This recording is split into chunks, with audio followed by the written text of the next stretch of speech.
eksklusibong todo. Chris Bernal, lilinawin na ang mga intriga tungkol sa namagitan sa kanila ni Aljur Abrenica. Last week sa Starbucks, inamin ni Chris na si Aljur ang taong naging pinakamalapit sa buhay niya. Si Aljur pa din kasi talaga yun. Mas malapit ako sa kanya. Subalit nung tinanong siya kung nagkaroon sila ng relasyon noon, naging matipid sa pagsagot ang dalaga. Chris Bernal, Aljur Abrenica, yes or no? Gaano nga ba ka-espesyal ang naging samahan nila Al Chris off-camera? Ano na nga ba ang say ni Chris sa mga babaeng naliling kay Aljur? At totoo nga bang may kapalit na si Aljur sa puso niya? Magkakaalaman na sa pagsalang ni Chris sa maintrigang lie detector test on television. Ito ang Don't Lie to Me Reloaded. Gusto ka na ba ka na mag-deny? Pag-umunggan sa lalay Magkakabistuhan na Ba't kumiexing ka?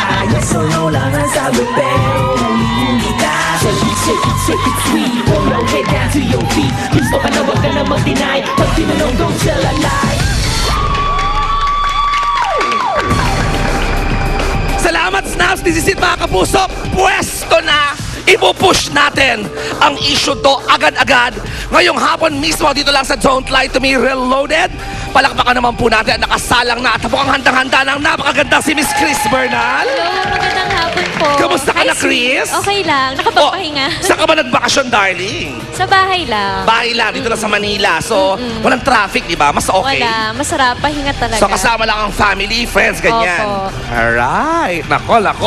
Oh, nako, this is it, Chris. Nako, huwag mo akong hiluhin, Uy, ha? galing mo sumayaw. Oo naman. Yan ang manahin mo, Day. Op! Naku, balok ha, Chris, ha? Nung nalaman itong ni Inspector De La Paz na ikaw ang sasala sa Don't Lie to Me, nagpagupit agad-agad ng 2x3 na para bagang papasok ulit sa pagsusundalo at ang buhok. Hindi lang baka ang dumila. Pati kalabaw at ang alaga nilang baboy. Diyos be. In fairness, oh, yes. At ako, nakahanda na rin po sa bandang kanan naman ang dalawang nagagawa po ang ating kapuso from Philippine National Red Cross QC Chapter. Maraming salamat. Naka-standby ang dalawang boys na yan kung sakasakali nga maaksidente ako sa sobrang hilo nito aking hilo chair na inuupuan ngayon. At nandiyan na rin, siyempre ba si Tanod Alquin Giman. Yan, ng Barangay San Sebastian. Kung sakaling gustong umapila ni Chris Bernal sa barangay. Ayan. Okay, hindi na tayo magpapaligoy-ligoy pa. Are you ready, Chris? Ready. Narito na ang unang tanong. Chris, a few weeks ago lamang sa Starbucks na napapanood every day, Monday to Friday. Anong oras ba ang Starbucks, mother? 10 a.m. Naku, talagang pagkaganda-ganda niyang Starbucks. Magkiguess ako dyan next week nga pala. Bongga yan. Ako namimili ako ng guest sa Starbucks, magkiguess ako. Gusto ko yung show na yan. Napaka-informative. Si Alice Soto, napakahusay ng lola mo. Eto na, ha?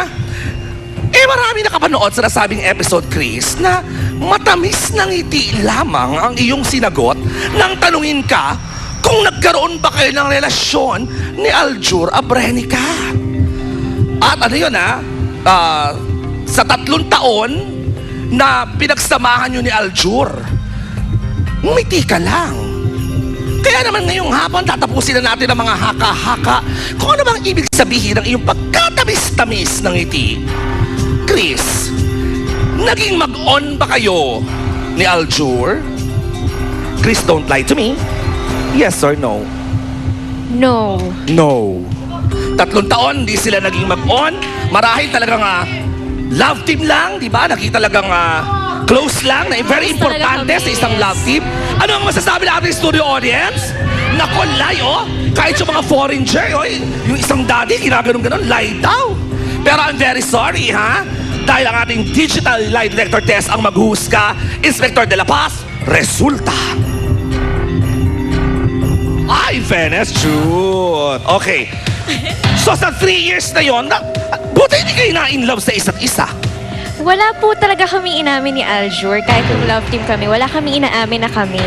Pero yun nga, umabot po talaga kami dun sa point na MU, ganyan. Pero Yung nating formal, di ba? Ganun yan hindi eh. formal, parang wala lang. Correct. Parang sweet lang talaga kami sa isa't isa. Hindi, ito maganda. Ba, napahanga ako. Imagine mo, hindi talaga kayo girlfriend, boyfriend, pero ang rapport, the chemistry, yung lahat ng mga shows ninyo na kinikilig ang inyong mga fans, na at nagre-rate ng bonggang-bongga, partida na yon, hindi pa pala kayo nagkatuluyan. Kaya, malaki yung pasasalamat ko sa supporters namin. Kasi kahit alam nilang, Tama. alam mo yun, magkahiwalay kami at may kanya-kanya kaming buhay minsan. Nandyan pa rin sila. Nandyan pa din sila. Hindi kasi iba yung magic eh. Sa palagay mo, kasi nang gagaling yung magic nyo ni Aljur?